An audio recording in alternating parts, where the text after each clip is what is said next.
Well, it's me again. It was my birthday this week, and Roy asked me, Billy, what do you want for your birthday? And I said, I only want one thing. I want my gift to be Lucy Lopez makes a return engagement here at the studio. And Roy said, seriously? That's what you want? I'm like, Roy, don't do Lucy like that. I mean, you know. Well, surprise, mother she is. And what a gift she is. She is a absolute. She's a delight and a pleasure and a Miami treasure. I gave her a well-deserved effusive intro last week, but now everybody just knows you as Lucy. And if you're super sweet, if you're a Miamian, you may know her from her nearly over 2 decades at Power 96. You might know her from the Mamacita Lolita podcast, or you might know her from last week. Yeah. And here for the second consecutive week in a row for my birthday as my gift. Lucy, how was your week? It was wild. I did not expect the kind of reaction that I got from being on the show. Yeah, I know. I'm sorry for that. It's not I'm not well liked. It's all right. It was crazy. It was people for the most part were incredibly generous with their comments. Very sweet. Got a bunch of new followers on Threads, mainly men.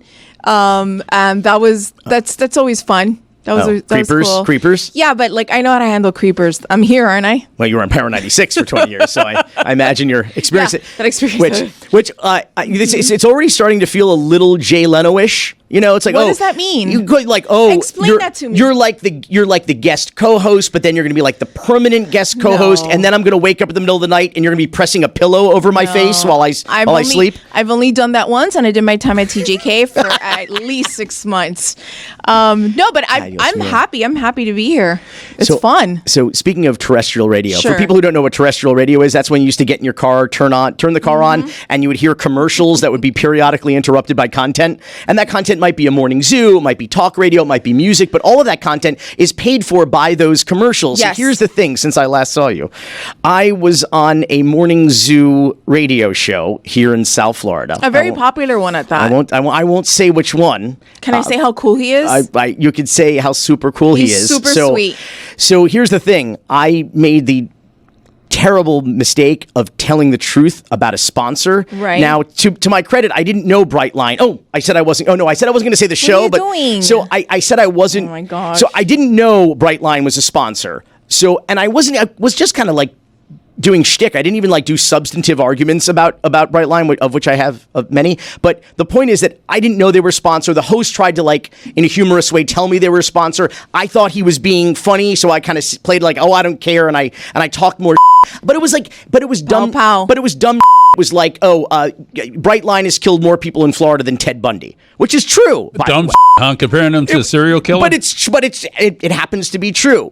And meanwhile, Lucy is wearing Brightline colors today. I am. White and yellow. I love Brightline. Although it usually has a splatter of red on it, by the way. Anyways, I love Brightline, and I would love to take my family on the Brightline all the way to Orlando to Disney World. Don't you, Roy? Oh, I love it. Pining for a sponsorship. It's not affordable. It's not affordable, and we taxpayers subsidize it, and we spend $75 million on one state. But why would you think it'd be okay to go on FM and talk about Brightline? By the way, I've been banned from the show for 1 year. For 1 year, I've been banned. I've been banned from the show for 1 year, and I can't wait to go back next year and talk about Brightline again. You're not allowed. You must, Roy, you too. Roy was on terrestrial radio for a long time. Do you guys have any stories about pissing off sponsors? Yes. Yeah, I do. Apparently, we had a text line, right? This is had to have been 2009. You had to say who sponsored the text line? No. This is actually some guy had said something about me on the text line, right? Sure. Uh-oh. So I responded on the text line. I called him. Right. Except this guy happened to be the cousin of one of the owners of a car dealership that was a sponsor on the station, and of course, that person who is the owner talked to my PD, our program director, and I ended up getting suspended. Of course, the last laugh, the program director ended up going to jail and. But I ended up getting suspended. I mean, for me, everybody's got a cousin in Miami. Isn't that what Jimmy Buffett says? Everybody's got a primo. I made fun of I didn't make fun of. Okay, hold on. backtrack. I was on the radio and I was talking about a certain grocery chain here in South Florida. And whenever I would say this grocery chain's name, I would use a certain accent. And The Piggly Wiggly. it became a thing on the show with me and the listeners. And then for some reason, a couple of television personalities heard me saying this grocery chain's name.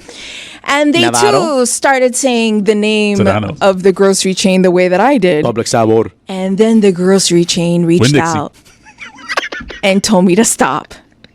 And I had to apologize, or they were going to pull all the money, not just off the radio station I was on, but the seven radio stations that were spending money. And that's what I want. Parent company. And that's what happened to you, brother. That's what happened to you. You got on there. Beasley? That was Beasley at the time? time? You got on there. Cox?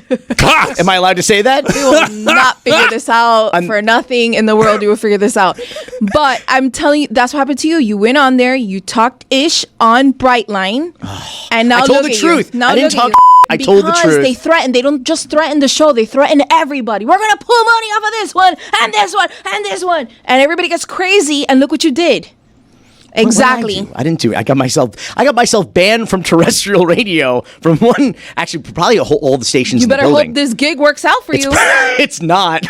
No, it's not. Getting fed pizzas and it's not at all. And absolutely not. So we have some feedback about your appearance on the show. Great. We have a hotline. Hold on, let me get the Vaseline. The number of which what's that number again, Roy? 786, because you got it wrong last week. I had to edit that out. 786-505-9842. Taking off my earrings. Oh, she's ready to fight. Ready to throw down. This is all right. She's gonna take the shoes off. Whoa. Oh wow. Get ready. All right. So the hotline. It's a Because Miami complaint line. Let's hear a call. Hey, this is Patrick up in Columbus, Ohio. And the young lady that was just on today, Friday, was talking about someone using their turn signal down there. They must be from Ohio. Well, I want her to know that if she had recently driven around 270 that goes around Columbus, Ohio, she would realize that person couldn't be from Ohio because they don't use turn signals up here. Thank you. He's listening to the show. I hear.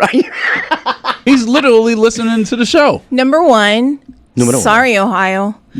Number two, I don't know, because I'll tell you why, because my dad's from the military and he always refers to me either as, he'll look at my mom and be like, your daughter, or excuse me, young lady, never by my name. So that's why I have to say sorry. It's trauma that I'm working through currently. But number two, okay, whatever. Ohio 270, they don't use their turn signals either. Who cares? I want Miami to continue not to use their turn signals. I don't. This is the way that we know who's who. You start using a turn signal here, obviously you're not from Miami. Can we just talk about how there's a litany of great Miamians from Ohio, starting with Julia Tuttle, the mother of the city of Miami. I have nothing against Ohio. Bernie Kosar. Who? LeBron James, Brian Hartline, all the great. That's right. LeBron is from Ohio. Yeah. Cool. Can we talk about how Ohio State shouldn't have won the national championship? We should always talk about that. Thank you. But we're out of time in this segment. Oh, damn. This is what happens when you're on the network, Roy. Coming up, we have a hell of a show, a packed show. We have Sarah Blasky, investigative reporter, Pulitzer Prize winner from the Miami Herald, to talk about Miami mayor, GOP presidential candidate, and targeted of an FBI bribery investigation, Francis Suarez. We also have Phil DeMills. DeMills. By the way, cool name. Super cool. I think that's French? DeMille.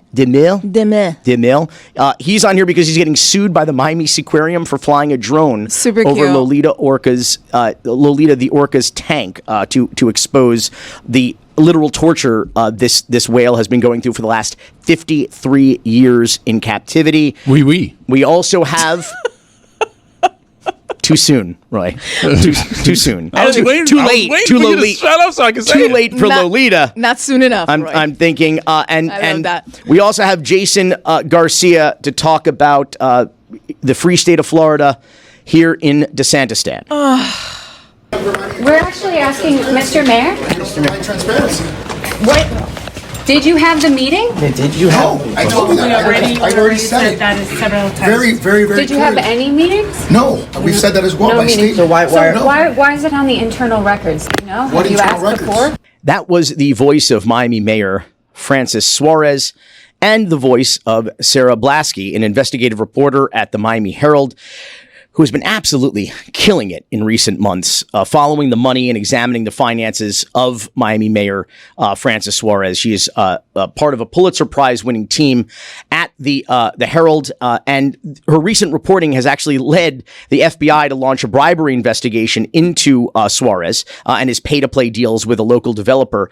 And just this past week, she has no less than 3 sensational stories digging even deeper to that and more. Sarah, welcome to Because Miami. The audio that we just heard, you were asking specifically about developer Rishi Kapoor, who you first discovered and reported Francis Suarez was literally on the payroll of, to the tune of $10,000 a month, at least $170,000 in what appears to be a quid pro quo for the mayor, helping him to overcome a zoning issue that the mayor's office intervened on a $70 million Coconut Grove development that was able to move forward, had been delayed for months, very costly, and was able to move forward thanks to the mayor's intervention. There was at first some discrepancy about whether or not any meetings had taken place with this developer, right? And that's what you were confronting / interviewing the mayor about there. What did he say, and what have you since found out about that? Well, that audio is from a late May interview with the mayor, if you can call it that. We, my colleague Joey Flechas and I talked to the mayor at City Hall, and we were specifically asking him about a meeting that allegedly happened between the mayor, the city manager, and Rishi Kapoor, this developer that had the mayor on his payroll at the time. It supposedly happened in July or August of 2022, and the mayor had denied repeatedly that meeting happened. But I'll point out in that audio, you hear me ask about the meeting, referring to the meeting that internal company notes said happened in late July or early August about this permitting issue that had hung up his Coconut Grove development. But then I also asked, have there ever been any meetings? And he again says no. And what we've learned recently in the last week is from city emails that were sent back and forth from the mayor's office to Rishi Kapoor's team at Location Ventures, that's his company, was that there were at least half a dozen meetings between developer Rishi Kapoor and Mayor Suarez in the lead up to 2021 as they were discussing zoning for these types of developments, co-living developments that Rishi Kapoor wanted to build. And so how many meetings do you think there were? When he says no, there were none.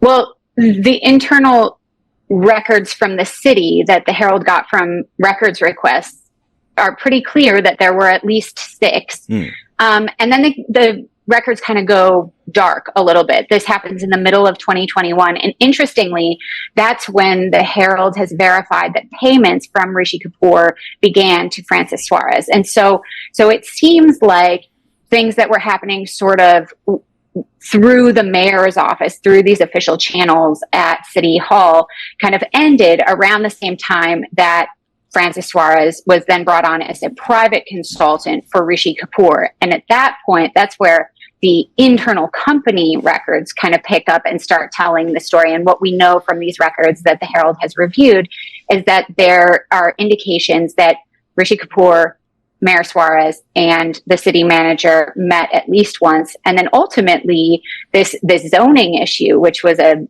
5-foot step back, they needed to make sure that their redevelopment plan stayed 5 feet away from the property line. That was not how they had designed it. They were confronting the possibility that they were going to have to redesign this $70 million project. They needed help to get around that zoning rule. And what ultimately kind of started the chain of events that helped them surpass that and ultimately get their building permits was a call from the mayor's office to the zoning director in October of 2022. And just yesterday, you published yet another report that we finally got a hold of the mayor's most recent financial disclosure forms that he has to publicly disclose. Some things, not other things. One of the great mysteries of this part-time mayor in the city of Miami is his outside employment, where he has been very secretive about his side hustles. And you've discovered upwards of, I think, what is it? At least 6 outside jobs. And tell me about his net worth over the life of his mayorship here, and what have you found out about some of these outside or secret side hustles of Mayor Suarez? So Mayor Suarez is a part-time mayor officially, and that means he can have outside employment. And prior to becoming a public official, he was a real estate attorney. He was doing closings on various real estate deals around the county. And when he comes into office as a commissioner about a decade ago, his net worth is in the negative numbers. He has a lot of debt. He doesn't have too many assets. And he does climb his way out into the positives during his time as a commissioner, but it's not really until he becomes mayor, until he's elected mayor in late 2017, that he really starts seeing his net worth take off. And from there, 2021 is his biggest year up until 2022, which becomes his biggest year. But basically, for both of those years, Francis Suarez sees his personal net worth double. And this happens at a very critical time in Miami history, politics, right? This is right after the mayor puts out that incredibly viral tweet, "How can I help?" And he's saying that in response to a question about, should we move Silicon Valley to Miami? And he tweets back, "How can I help?" Yes. And when he says that, I mean, he launches this entire campaign around bringing tech and other sort of venture capital into Miami. And that's when he really sees his personal net worth take off as well. And what the Miami Herald found is that in addition to the jobs he disclosed as his primary employment, his work for a law firm and his work for a private equity firm, he also took on 6 new consulting positions. Wow. Or board positions in 2021. And he saw his net worth double to 1.3 million by the end of 2021. And then by the end of 2022, these records just came out, he saw it more than double again to $3.4 million. So his income is about quintupled, at least in the time since he's been elected a mayor. And over the last 2 years that you have reported, 2021 and 2022, each year, his net worth doubled. Right. It quintupled to the end of 2021, and then it doubled again. So you figure out what the term for that is, but far more than quintupled. It has seen exponential growth in this period of time. And again, the largest leaps have happened in that time where he's inviting all of these new industries into Miami and taking jobs in those same industries. Sarah, I gotta ask you, I mean, like, everybody walks around with a bunch of red flags. I have red flags. You have red flags, Billy. We all... Speak for yourself, What was the red flag? Bang, bang, snort, snort. That Suarez, like, for you as a reporter, as a journalist, you were like, this is interesting. This is weird. Or as Cardi B would say, this is suspicious. Like, what was the first red flag for you? Don't answer for her, Billy. What really started it was the information that came out about his relationship with Rishi Kapoor, right? There had been questions about his outside employment.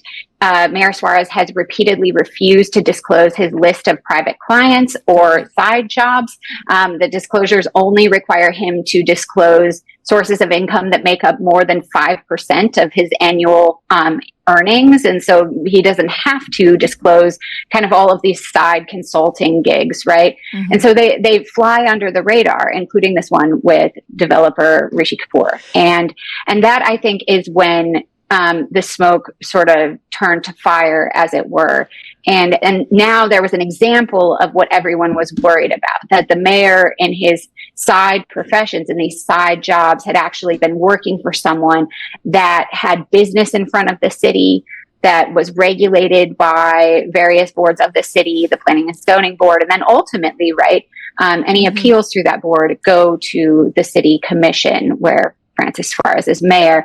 And so that raises those real concerns about conflicts of interest and other things that now everyone from the Ethics Commission to the FBI are investigating. I just sit back and I'm like, dude, like there has to be a moment where you as a reporter and somebody who's doing the good work, as they say, is just, do you ever get like overwhelmed? I mean, is it every day? Because I feel like every day there's something on the mayor. Do you ever sit back and like, I'll leave this, or do you just go at him? Like, what is that like for you? I mean, I think my job as an investigative reporter is to be skeptical, right? And to dig a little deeper on anything that the mayor puts out, right? And that might be his financial disclosures. That might be his side jobs. That might be something he says on the commission. And so, you know, that is part of the job. But I will say I'm not born and raised in Miami. I've been here almost 6 years. And just as a general statement of fact, Florida surprises me very frequently. And just when I think I've seen it all, I haven't. I'm just laughing because Lucy said that she's the weirdo in the room and she's sitting in there with Billy. I'm just finding that funny.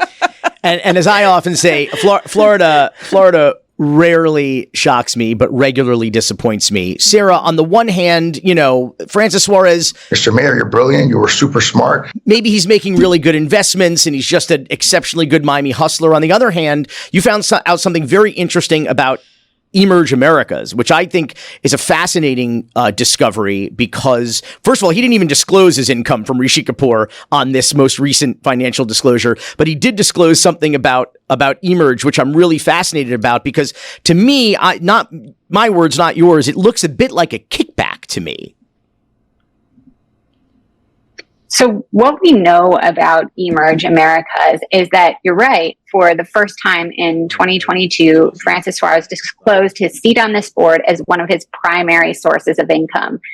He didn't disclose his $10,000 a month from Rishi Kapoor, but he did disclose this. We don't know from these forms how much money he makes for that board position, but that kind of gives you a comparison point. And what Emerge Americas is it's a conference that's held in Miami Beach each year. And it's a tech conference. It brings in all kinds of innovators and all of that stuff. Francis Suarez has been a headlining speaker there in the past. He was also apparently a founding member of this conference, which has a stated goal of bringing technology companies to Miami. That's something that Mayor Suarez and this conference have in common.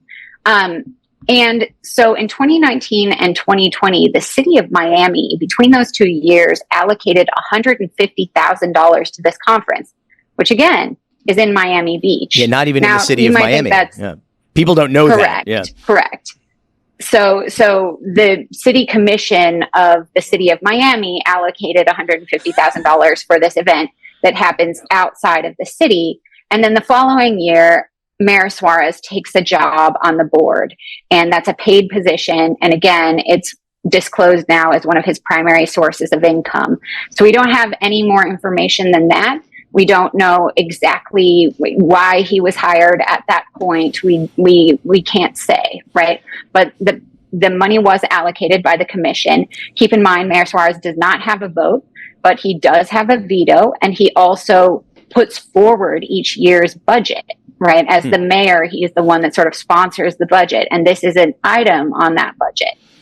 So there's real questions, according to ethics experts that we've spoken with, about these kind of relationships where there's some action from the city commission or potential action from the city commission in the case of Rishi Kapoor that, you know, on the one hand, Mayor Suarez's public office has something to do with. And then he has these private jobs with the same companies that are coming sort of in contact with his public office. And that's where ethics experts say, all the laws aside, you know, there's a problem here. There's a public trust issue here. That's a term we hear a lot when we're talking to these ethics experts. And the number one thing they say is transparency, right? A lot of this can be helped with transparency. And so far, Mayor Suarez has not been fully transparent with all of his sources of income. Sarah, Francis Suarez, since he has announced that he is running for president in the GOP primary, has been confronted with your reporting on quite a few of his television interviews. I would like to give you a chance to respond to his response to your reporting. I've never had an ethical issue, and I find it ironic that just a couple of weeks before I announced my presidential candidate, our liberal newspaper starts a very calculated hit job on me and a smear campaign, which has tried to deviate the conversation from my vision for this country. Just to circle back on that, you've never had an ethical issue, you say. Is this one? That's right. I mean, in 13 years, but I've never had any. Is this one? These bribery allegations?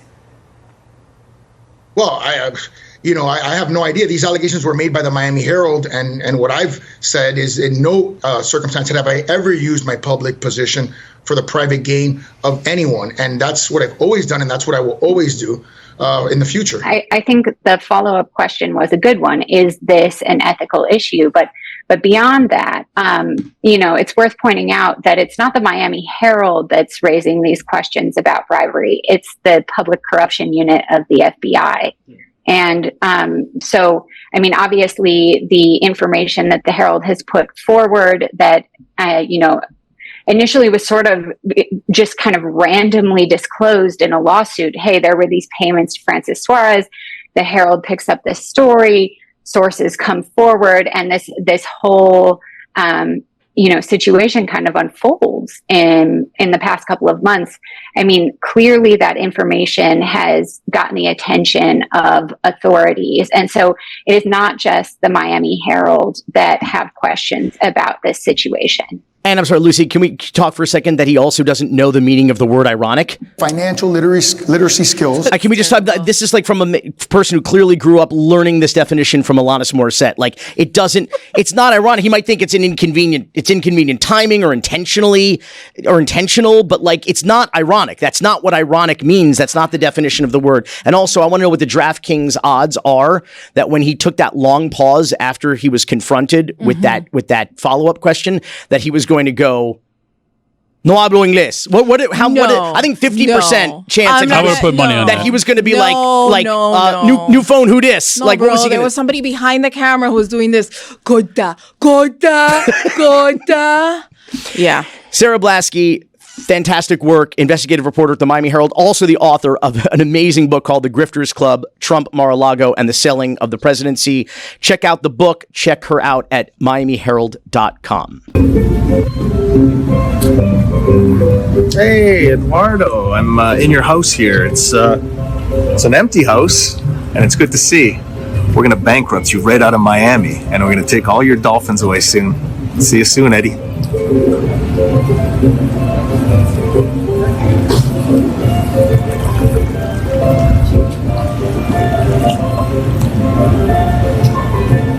That was Phil DeMels, and he was live from the Miami Seaquarium there talking to the CEO of the dolphin company, Eduardo Albor, which took over the Miami Seaquarium in pretty recent years. Phil was a trainer for 12 years at Marineland in Niagara Falls, Ontario, Canada, before becoming a whistleblower and activist, shedding light on the conditions the animals were living in at the facility. The 2020 documentary, The Walrus and the Whistleblower, is about his unusual relationship with Smooshie, a walrus at Marineland who had been suing Phil since 2013, alleging that he trespassed and plotted to steal the 800-pound walrus. Phil filed a counterclaim for defamation and abusive process, but the entire matter was finally resolved just last year, 9 years later, after both sides dropped their lawsuits. But in recent years, Phil has focused his attention at the Miami Seaquarium, which is home to Lolita, a.k.a. Toki, or Tokite, the Miami Seaquarium's last surviving orca, who has been captive since 1970 and without an orca companion since 1980. That's 53 years in captivity and 43 years in solitary confinement. And she also lives in a tank. So she is between 7 and 8,000 pounds and about 20 to 22 feet long. And her tank is only about 4 times her size at 80 feet long and 35 feet. It is the smallest orca enclosure in the world. In 2017, a USDA audit found that it does not meet the legal size requirements per federal law. Wow. And the whale stadium itself may be actually in a state of disrepair. It was the subject of a 2021 repair or demolish order from the Miami-Dade Unsafe Structures Board. Now it's hurricane season. So, Phil, this can't be good for Lolita. What happened in 2017 after Hurricane Irma? It was pretty traumatic for her, no? Yeah, that I've been observing every time a weather system makes its way through Miami, that life support system gets compromised, and there's always the great risk of that condemned building actually falling in on itself. Again, I'm not an engineer, so I'm not going to make outlandish claims of sorts, but the city of Miami-Dade went in and condemned the building and said, you cannot use this anymore. And it's largely why Lolita, aka Tokite, is no longer on public display, which is why the only way to keep your eyes on her is to otherwise rent a $1,200 helicopter, which is entirely and completely legal, which I've done in the past, or get drone footage submitted to you, which is what I've done. I can just stress that I've never flown a drone in my life's entirety. I haven't even a clue how to do it. But nonetheless, I'm all too happy to publish these videos, and here we are. So here's the thing, Lucy. Phil is being sued now by the Miami Seaquarium. But why? For exactly what he just said, for publishing this drone footage and helicopter footage, because it's the only way to observe the conditions in which Lolita, a.k.a. Toki, is living in at the Seaquarium. So how did you find out about this lawsuit, Phil? Well, I was protesting at the Miami Seaquarium when a court processing officer approached someone that looks like me and began to serve him emphatically, at which point I decided maybe it was time for me to go to the beach. and so that was weeks ago. So I had an inclination that I was being sued. I came back to Canada. Of course, I live here in Niagara Falls, Canada. And last week, on the eve of the long weekend, they finally spent the extra money to send a processor here, and I finally did get served. So, Phil, here's the thing. I believe it was just this past March that Eduardo Albor, the CEO of the Dolphin Company, which now owns and operates the Miami Seaquarium, Miami-Dade County Mayor Danielle Levine Cava, who the county, I believe, is their landlord. They lease the property from the county. Indeed, yeah. They announced that they were going to be making arrangements to finally go through the process of releasing Lolita. So cool, what is dream come true? Win-win. Right? What is the status of that, and why? I mean, what's your beef now if they're going to release her? Well, the reality of that situation is going to take, at a minimum, if ever even possible, years to go through the various permit process. So you've got NOAA, you've got APHIS, you've got a series of organizations, of institutions that you've got to go through this permitting process. And there's just, when you look at the variables, so the fact that Lolita herself is an endangered animal, the fact that they want to bring her back to the San Juan Islands or the Salish Sea, which is our home waters, which has endangered orcas, you're talking about a process that is, A, unlikely entirely, B, is going to take so many years that I don't see the reason to celebrate this plan. Now, this is a great PR stunt, if you will, for the Dolphin Company. They can come in and say, hey, we've got good intentions, but the second you actually start to look at the conditions that she's surviving in, you see that the challenges are such that it's the least risky thing that they can do. It costs them zero to just announce good intentions. They've got no permits. The permitting process is going to take forever. So the pressure to actually do anything, to actually, and again, I stress that she needs immediate intervention. She can't remain under the conditions that she is and be expected to live.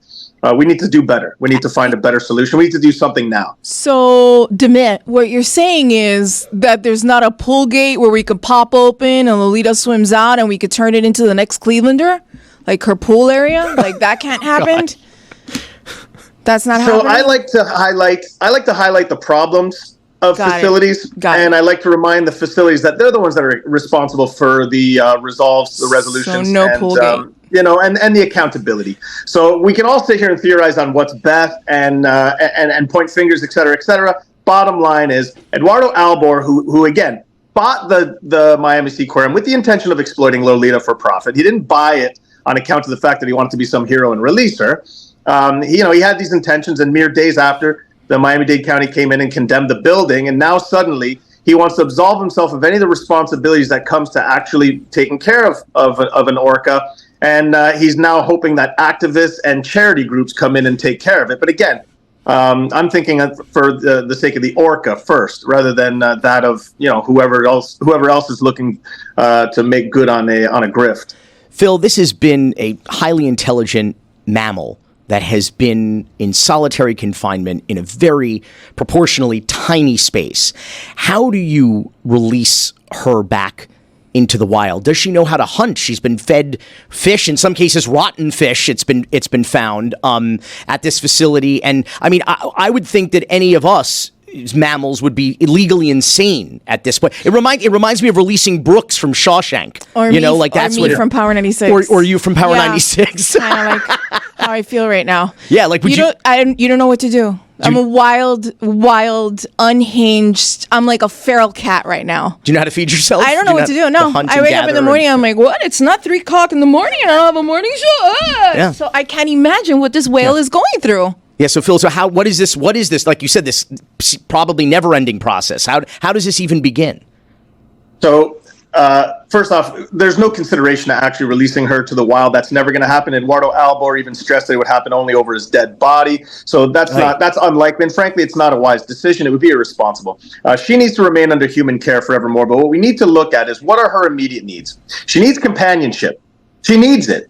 Her solitary confinement is driving her crazy. There's no question about it. I just witnessed Kiska at Marineland die. And there was large campaigns to save her by similar grifters as well, of which we've raised a lot of money, and that release never came, nor did the permits for that particular whale sanctuary ever materialize. But nonetheless, she has to remain under human care forevermore. So we have to address what she needs. Better conditions, other orcas. So let's start there, and then talk about the grandiose plans to build a utopian society that likely will never happen. But regardless, we have to do something now. The longer we wait, the longer, the likelier she is to A, die, and B, that they'll be celebrated for having tried. And that's just not good enough. Phil DeMeos, you can find him at fightforlolita.com, on Threads and Instagram at walrus_whisperer. Phil, thanks so much for being here, and good luck. My pleasure. Thank you so much. Real quick. Yeah.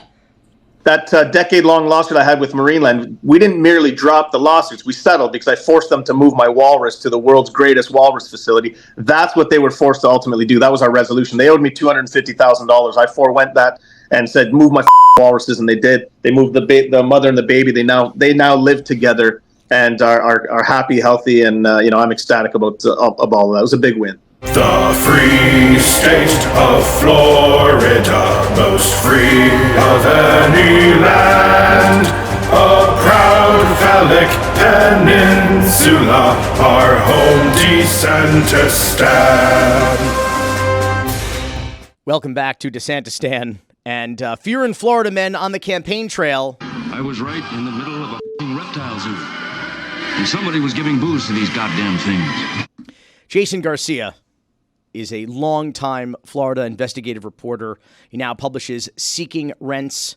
That's at seekingrentsflorida.com. It is a Substack on how big business influences public policy here in the free state of Florida. And Jason has got he's got 2 top 5s and a top 3 for us.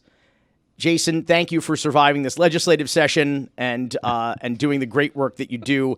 What we'd like to know is, because a lot of the new laws that were passed this year in Tallahassee went into effect on July 1st. So I would like to hear, and Lucy most of all, the top 5 worst Florida laws that went into effect on July 1st.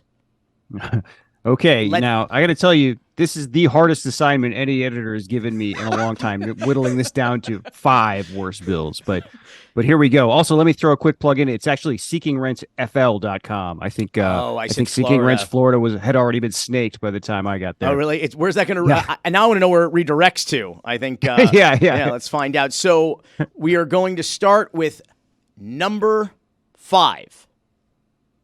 That's right, the Radioactive Roads Act. And this is literally what it's Sorry. The sounds always get me. This is literally what it sounds like. This is the second time you've done this already. You know how this works. Right. I don't learn. I'm a slow learner. This is literally what it sounds like. It is legislation to pave the way to use radioactive toxic waste in roads, and it was lobbied through the legislature by the Mosaic Company, a giant phosphate miner and fertilizer maker who generates all this toxic waste and wants to be able to sell it. But sell it to go into our public roadways, like in the concrete, in the pavement. How does it work? Yeah, that's right.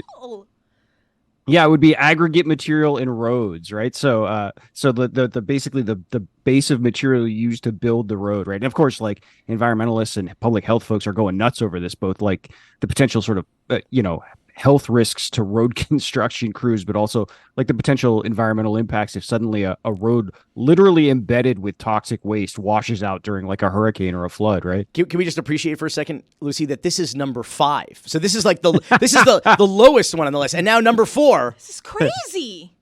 Number 4 is the Anti-Immigrant Worker Act. This is a really crazy anti-immigrant bill. This is going to do a bunch of different things. Among them, Florida is choosing to ignore valid licenses issued to folks in other states, right? It's going to also force hospitals to ask people about their immigration status, which is, of course, going to deter an awful lot of undocumented folks from even getting healthcare in the first place. And it creates all sorts of new penalties for businesses that hire or transport undocumented workers. And this is already causing like a huge uproar in terms of like driving away workers. We've even got at least one Republican legislator who voted for this bill is like out there condemning it to groups about what a terrible impact it's already having. What is happening? Are you sure this is a top 5 list and not like the next season of The Simpsons? What is happening? I'm sure the Simpsons already did this 20 years ago. If I had to guess. Number 3. Number 3 is the Car Dealer Profit Protection Act. What are you talking about? I don't even. What is that? What do you like protect a car dealership? How? That's literally what it does. This is one of the few marginalized groups that the Florida legislature actually looked out for this year was car dealers. But these guys You're goddamn right, meatball. They were taken care of during COVID. Like that was the only thing that was open in ABC Liquors. What is happening? Right. This bill. Oh no! Hang on. He's going to tell us what it is. Yeah, this thing is so crazy. Among other things, it will make it illegal for you to like go to Ford and just buy the car you want. It's going to make you have to keep going through all these middlemen car dealers who mark up the price. But there's a big carve out in there for who? Elon Musk's Tesla. You don't say. Just him, huh? Right. Number 2. The No More Rights for Renters Act. So another marginalized group we're protecting, the landlords. Yeah. Won't somebody think of the landlords, right? This is a big deal in Miami, right? Where Miami has actually been really at the forefront of passing protections for tenants, like tenant bill of rights. And it's just, we're talking about like basic protections, like the right to get 2 months notice before your landlord like cancels your lease or raises your rent by a bunch, right? And the Florida legislature stepped in and just invalidated all of those laws. It said local governments can't do anything about this sort of thing. And I don't think people have quite appreciated just how huge this impact is. This is taking rights away from more than 1.5 million families in Florida. Those are people living in counties and cities that have passed these protections, all those protections going away. And Jason Garcia, the number 1 worst new Florida law that went into effect on July 1st? The Scholarships for Millionaires Act. Wait a second. Can we just go ahead and finish? Because I just want to appreciate for a moment that what didn't make his list is the guns for everybody everywhere all the time law that went into it. Like that didn't even make the list. What are you? Right. Although not make I was waiting for you to say the gun thing. I actually planned for this, so it's going to come up in just a minute. So this was how I had to try and I had to sort of like ration stuff out to get as much in here with the top 5. I'm telling you, this was a hard assignment. What is this terrible bill? We are giving $8,000 taxpayer-funded scholarships to every family who wants one in Florida, regardless of income level, regardless of whether or not they ever intended to send their kids to public school in the first place. This is going to cost at least $1 billion and potentially far more. And there's a lot of people who are already predicting this will gut funding for public schools in Florida. But wait, I thought it was super bad to forgive like college debt, for example, right? Because people could afford it or they took out loans and they're responsible. So I'm confused about this. This seems to be some sort of ideological inconsistency or possible hypocrisy here, Jason. Yeah, I think the issue there is probably on your end with looking for any form of ideological consistency from Ron DeSantis in the Florida legislature. What is mom? Why is my mom on the show? Jason, the top 5 worst vetoes. Here's the thing, Lucy, the governor of Florida doesn't have to outright veto an entire bill or law. He has a pen that he could take it right. And he goes, line item, whatever you want. That Sharpie that you have in your hand, he just takes. So what, Jason, top 5. And he makes that sound. He does, Roy. Put it on the cartboard. Put it on the cartboard. Jason, the top 5 worst vetoes from Ron DeSantis this session. Number 5. I think number 5 is going to make you guys happy in kind of a sad clown sort of way. But $5 million for gun violence grants. Gone. Wiped out. Yeah, he vetoed funding for grants for groups that are trying to solve and combat gun violence in local communities. And this is especially ironic in light of one of the bills that didn't make my top 5 list that just went into effect, permitless carry, which is allowing anybody in Florida to carry a gun. Right. Anybody in Florida can carry a gun now without a license or permit. Nazis are his base. Number 4, worst. This list is worse than the school drop-off line at my kid's elementary school. Nothing can be worse than that. That is no. This list is worse than that drop-off line. Jason, number 4. Oh, God. Number 5, he vetoed more than $20 million for flooding and drainage improvement around Florida. Because that's not a problem. Number 3. Right. He vetoed more than $100 million. The largest single veto in his entire list was taking money away from Florida farmers. What did the farms ever do to them? Like, I don't even get it. This is worth unpacking a little bit because he basically vetoed this program that's actually really popular on both sides of the aisle that essentially we use to buy conservation easements on farmland, right? It keeps the land in farm, but also ensures it doesn't get developed. And the state's agriculture commissioner, a fellow elected Republican, has just ripped DeSantis for this, for like attacking and hurting farmers for no reason at all. And as near as I can tell, the entire reason DeSantis vetoed it is he doesn't really like this agriculture commissioner. Number 2. Bro.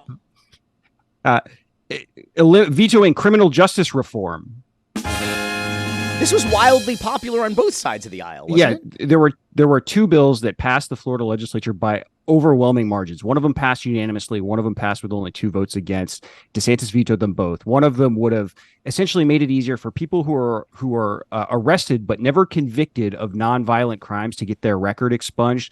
And the other would have kept people from going back to jail for these technical minor probation infractions. So we weren't crowding up our jail with people who are late for a meeting, essentially. Well, good news for my cousin's husband. You're goddamn right, meatball. Gracias. And the number 1 worst veto from Governor Ron DeSantis. Adding electric vehicles to the state vehicle fleet. He vetoed that. Yeah. This is another overwhelmingly bipartisan bill sponsored by a Republican. All it would have done was made it easier for state agencies to buy electric vehicles, and it actually would have saved taxpayers money. The whole premise of this legislation was when you bought cars, you evaluated them based on the total cost to own them over the life of the vehicle. So whatever was cheapest, which ends up being electric vehicles, that's what you buy. DeSantis vetoed it and has not given any explanation to anyone about why.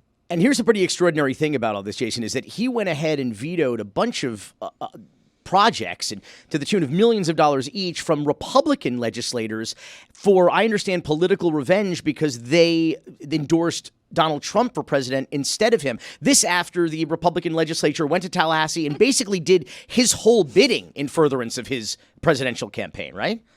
They literally changed the law so he could run for president without giving up his taxpayer-funded job as governor, right? They did everything he wanted, and he turned around and still smacked him around.